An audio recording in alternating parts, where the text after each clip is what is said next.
Oiê, tudo bem? Sejam bem-vindos a mais um Devocionil, o devocional dos jovens aqui da Igreja Amor em Movimento. Se vocês quiserem abrir comigo, a gente vai ler o livro de Tiago, capítulo 3, versículo 5. A gente vai ler até o 12, então vai ser um pouco comprido. Estejam acompanhando aí. Então, versículo 5. Semelhantemente, a língua é um pequeno órgão do corpo, mas se vangloria de grandes coisas. Vejam como um grande bosque é incendiado por uma simples fagulha. Assim também a língua é um fogo, é um mundo de iniquidade. Colocada entre os membros do nosso corpo, contamina a pessoa por inteiro, incendeia todo o curso de sua vida, sendo ela mesma incendiada pelo inferno. Versículo 7. Toda espécie de animais, aves, répteis e criaturas do mar doma-se e tem sido domada pela espécie humana. A língua, porém, ninguém consegue domar. É um mal incontrolável, cheio de veneno mortífero. Com a língua bendizemos o Senhor e Pai, e com ela amaldiçoamos os homens, feitos à semelhança de Deus. Da mesma boca procedem bênção e maldição. Meus irmãos, não pode ser assim. Acaso podem sair água doce e água amarga da mesma fonte? Meus irmãos, pode uma figueira produzir azeitonas ou uma videira figos? Da mesma forma, uma fonte de água salgada não pode produzir água doce. Então, esse é o nosso versículo do nosso devocional de hoje. A gente vai falar sobre a língua. É um versículo bem confrontador, assim. Ele fala bastante, discorre bastante. Ele fala de fogo e fala de um monte de outras, de outras comparações a respeito da nossa língua e o quanto a gente tem que tomar cuidado com ela. Se você é crente desde o berço, talvez você já tenha ouvido falar desse versículo a respeito de pessoas que, falam palavrão, né? Mas esse versículo fala muito mais do que isso e é o que a gente vai dar uma olhadinha hoje.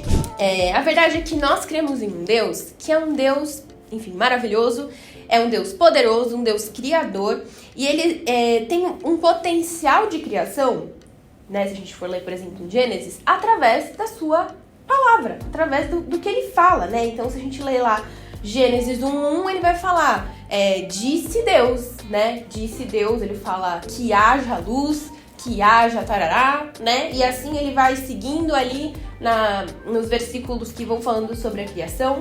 Ele é um Deus que se baseia na palavra, né? Então ele diz e as coisas existem, passam a existir.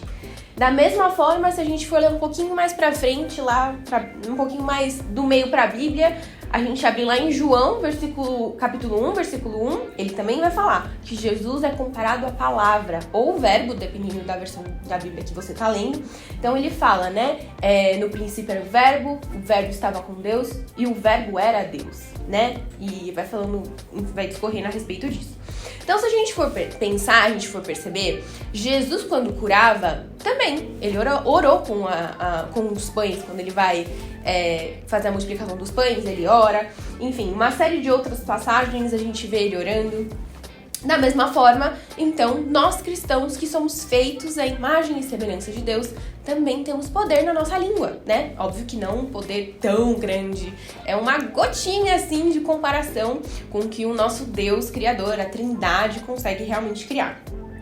Mas nós, cristãos feitos à imagem e semelhança de Deus, também temos potencial de criação, a nossa língua também tem poder, e é a partir daí que a gente vai entender um pouco mais o porquê ela é tão, pode ser uma coisa de tanta bênção e tanta maldição. Nós, como os filhos de Deus, na nossa vida, na igreja, na nossa vida, nos nossos ministérios, servindo as pessoas, na nossa família, na nossa profissão, se você for perceber, a gente precisa muito de palavras, né? A gente precisa usar palavras. Então, por exemplo, se você quiser ter uma vida boa com Deus, o mínimo, você tem que dar uma orada, né?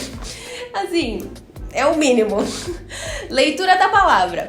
Então a gente precisa o mínimo de palavra, tanto pra gente declarar coisas, quanto pra gente absorver princípios, absorver, da Bíblia, coisas importantes pra nossa vida cristã. Então, a gente realmente tem essa grande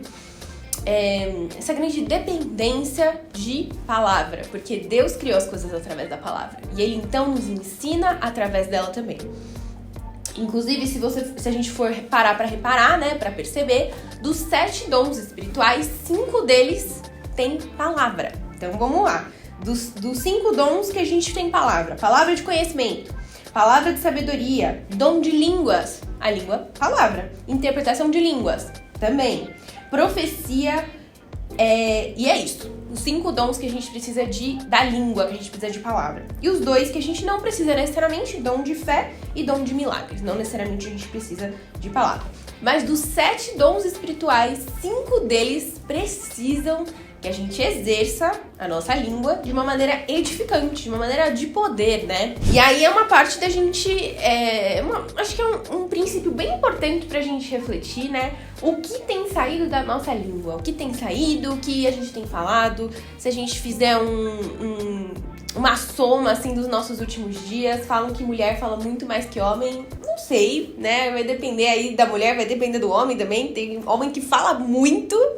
A partir disso, a gente consegue fazer uma média, né, das nossas semanas, o que tem saído de nós, se tem saído palavras de bênção, se tem saído palavras de encorajamento, palavras que criam vida, que levantam pessoas, que levantam ministérios, que abençoam o nosso pastor, que abençoam a nossa igreja.